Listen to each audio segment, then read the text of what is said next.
আসসালামু আলাইকুম, welcome to Nihal's mom kitchen. অনেক অনেক শুভেচ্ছা জানিয়ে শুরু করছি নতুন আরেকটি ভিডিও।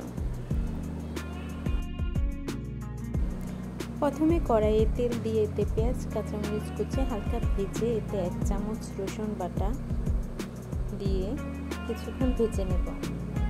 তারপর এতে 1 চামচ হলুদ গুঁড়ো, 1.5 চামচ মরিচ গুঁড়ো, স্বাদ মতো লবণ, সামান্য একটু পানি দিয়ে ভালো করে কষিয়ে নেব। তারপর এতে দিয়ে দেব ভাজা মাছের মাথাটা দিয়েও বেশ কিছুক্ষণ কষিয়ে নেব। এখানে আমি আলু, বরবটি, পটল, মিষ্টি কুমড়া নিয়েছি। আপনারা আপনাদের ইচ্ছে মতো সবজি নিতে পারেন। তারপর সবজিটা দিয়েও বেশ কিছুক্ষণ সময় নিয়ে কষাবো।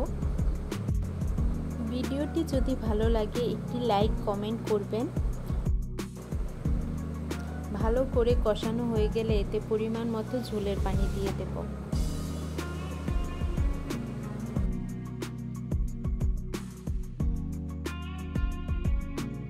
আমার চ্যানেলে যদি নতুন হয়ে থাকেন তাহলে চ্যানেলটি সাবস্ক্রাইব করবেন। আর যদি ভিডিওটি ফেসবুক পেজ থেকে দেখে থাকেন তাহলে পেজটি ফলো করার জন্য অনুরোধ রইল।